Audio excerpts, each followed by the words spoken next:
Well, everyone, Netflix is acquiring Warner Brothers Discovery. At least they're in talks to finalize a deal to acquire Warner Brothers Discovery.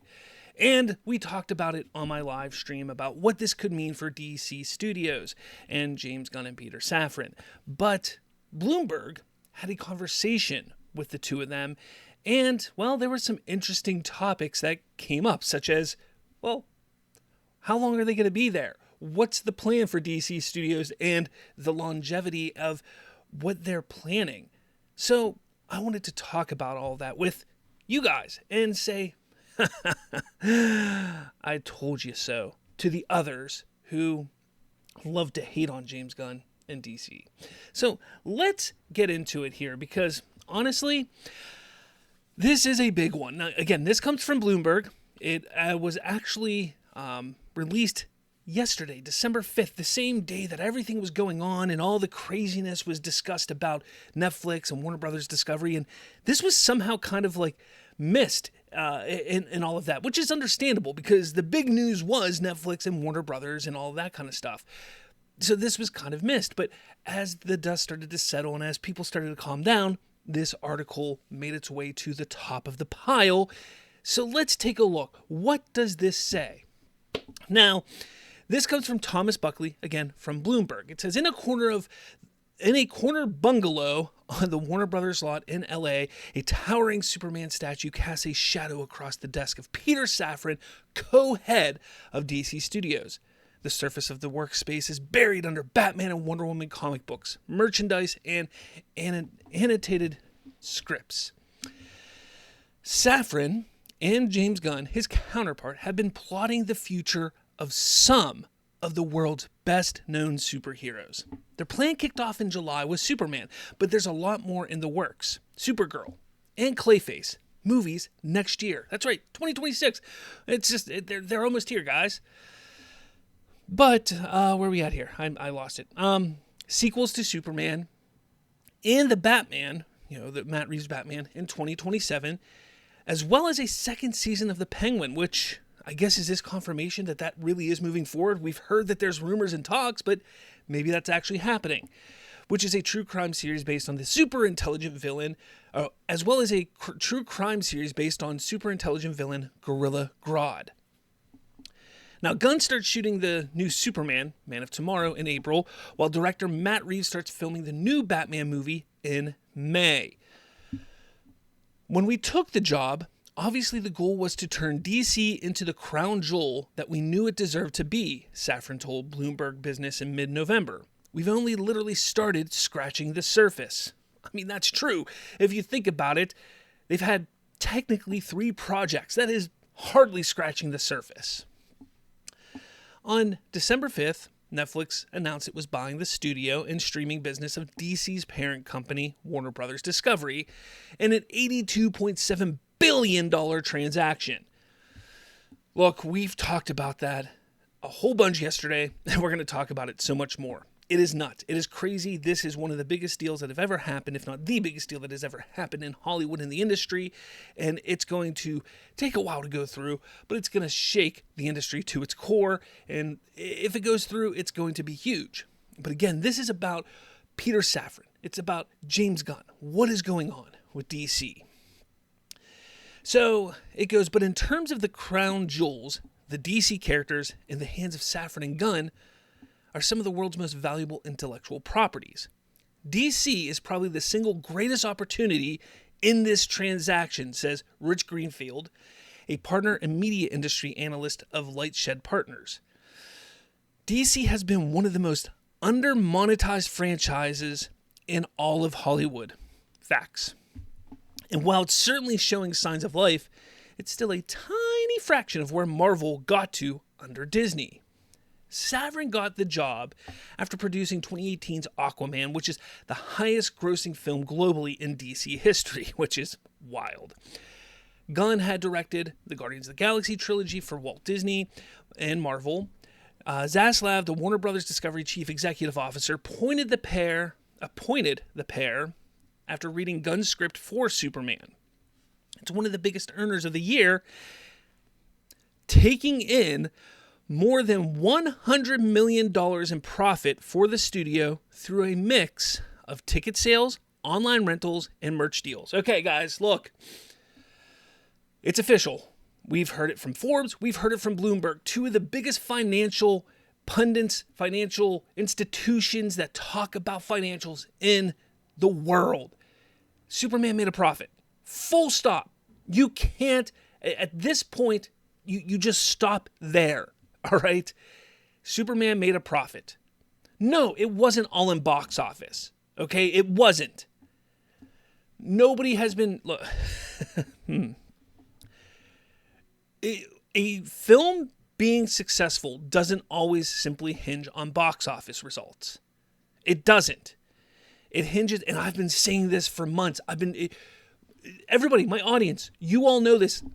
I know you know this. You've heard me say this since before the movie ever came out, that the success of Superman wasn't going to simply hinge on the box office, that there were so many parts of this film that had to be successful for it to be considered a success. And guess what? One of those things was rental sales. One of those things was merchandising. And it worked. It worked. Superman has become a success. It's become profitable. It's become a huge success with the audience. The audience and the critics love it. So yeah, Warner Brothers, they're excited to see it continue. The audience is excited to see it continue. No one can sit there and say that Superman is not a success, because it is. But Slav, it did not make $670 million. That was never the bar. 670 was never the bar. That is a number that unhinged idiots decided to make because they were like, well, a movie 15 years ago made this during the superhero hype and rage when ticket sales were 40% higher, because they're idiots, because they don't understand the industry and the business and how things work. So I get it. I get it. Those people, they have an agenda, they have a narrative they want to push because they want to see things fail. They want to see artists fail. That's what they want to see. They want to see artists fail. And that's all it is. That's what it comes down to. They don't care about art. They don't care about the artist. They want to see artists fail. There's no other way to put it. So we move on because Superman was profitable.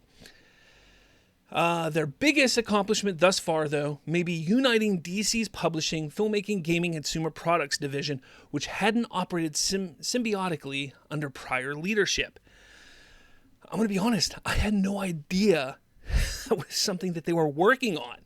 Like, we heard about that. We heard that they were going to have all this stuff come together in some form or fashion, but, like, I didn't realize at what scale. But honestly, think about it. DC Publishing, the comics have been on fire for the last 2 years. On fire. Gaming, I mean, it hasn't been doing much, let's be honest. But consumer products division, I mean, I'm curious what that all encompasses when it comes to consumer products division. I am curious about that. I need to look more into that. But it is great to see that, look, you put two people in charge of DC, and people want to sit there and complain and say, James Gunn and Safran are failing. They're failing miserably. At everything they do, they're failing. Well, obviously they're not. Obviously they're doing more than, it's more than just film. It's more than just television. They're doing a whole lot more. But nobody wants to acknowledge that. And again, I'm sitting here, I'm acknowledging and I'm admitting, I didn't know there was a lot more to it than that. But they are doing so much more. And they're being successful through it. That's fantastic. So the work of James Gunn and Peter Safran, their creative vision is compelling and great. It's compelling and a great economic return. Zaslav told Business Week on December 4th, stepping out of a conference room with a dozen bankers, lawyers, executives in New York as he was negotiating the deal. There's no storytelling content that we have that provides a bigger palette than DC, and there's nobody around right now who can tell the stories with the same imagination and excitement. Do you see what David Zaslav is saying? Do you see the confidence and the excitement that he shows for James Gunn and Peter Safran?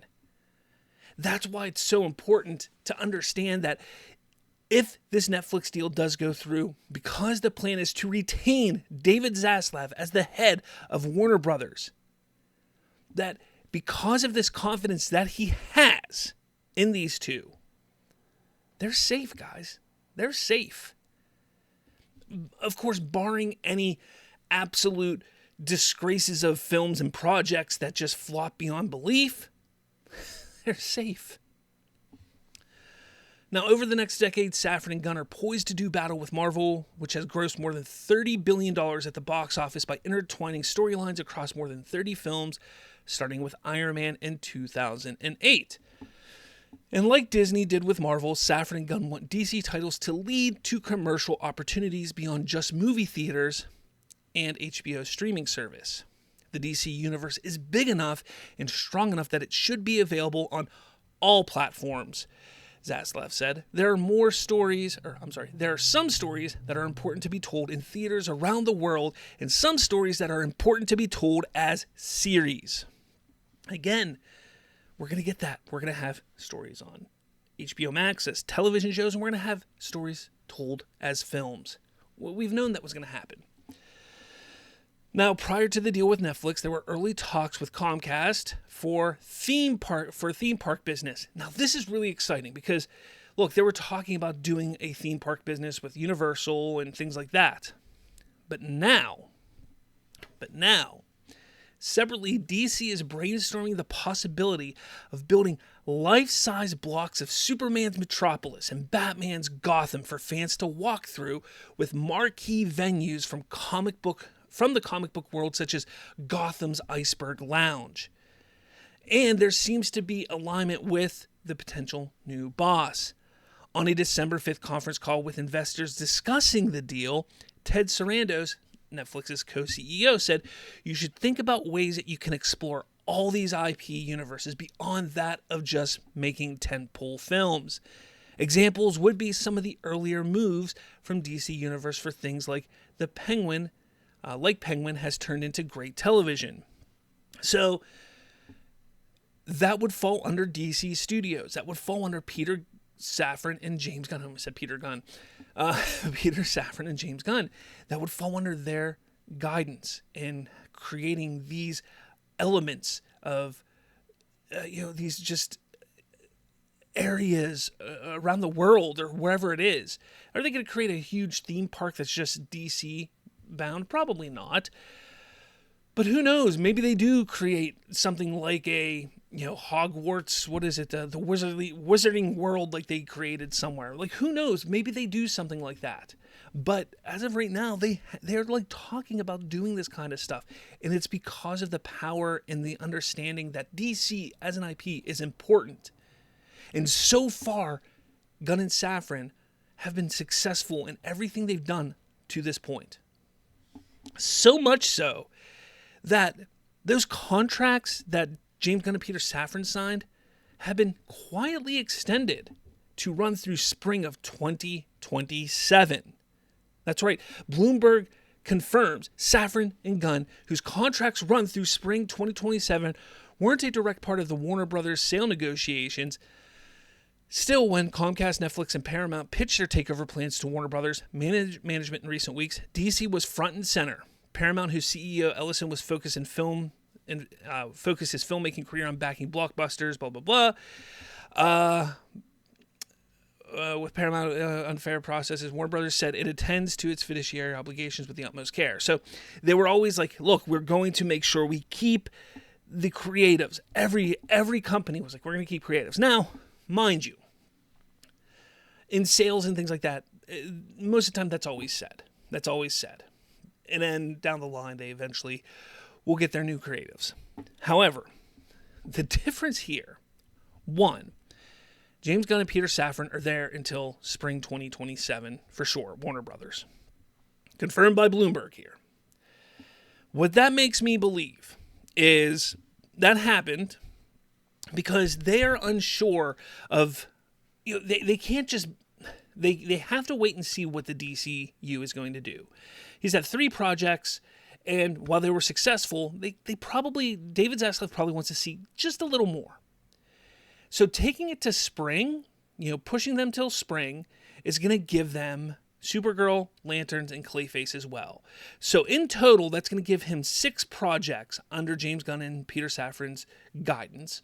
So that's Creature Commandos, Superman, Peacemaker Season 2, Supergirl, Clayface, and Lanterns. 6 projects, as well as other projects that will be in process of being made, such as the Jimmy Olsen show with Gorilla Grodd, Man of Tomorrow, The Batman Part 2, which is not DCU based, but Elseworlds. Possibly more. We could see The Batman or Wonder Woman or something else in the mix being in development or in production at that time. So there's going to be a handful of stuff that's going on at that time. So come that springtime, by that time, David Zaslav is going to know what he has. But here's the thing. I don't think he's going to wait until their contract expires to say, hey, here's a new contract. I honestly believe that it's going to come probably somewhere at the end of next summer, probably summer of 2026 or, maybe fall of 2026, right after Clayface, right around Clayface, something like that. And the reason why I say that is because Supergirl, I think, is the big part of this whole thing. I think if Supergirl hits it big and is huge, I think that is what's going to kind of set everything off. And again, it doesn't need to do like 800 million. It doesn't need to do 700 million.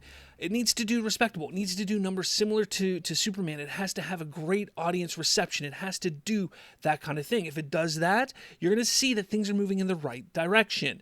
Then you have Lanterns. If Lanterns hits it big on HBO Max and people are loving it, David Zaslav is going to sit back and say, look, things are moving in the right direction. People are liking what they see. And the more and more people are liking it, the more and more people are going to start coming to the theater, going to HBO Max and watching this stuff. So when you sit back and realize the fact that this contract is now till 2027, spring 2027, that's giving Zaslav just a little more time to just see what's going on. And at that point, he will then say, okay, here's an extension for 2 years, 3 years, 4 years, whatever it is. And he's going to give them that extension so then they can do their Man of Tomorrow, their Jimmy Olsen show, a Batman, a Wonder Woman, and dive even deeper into everything. And once they get that stuff, then it's going to be the big deal. It's going to be the big thing, which is going to allow James Gunn to finish off his major arc and finish all that off. That's how this is going to play out.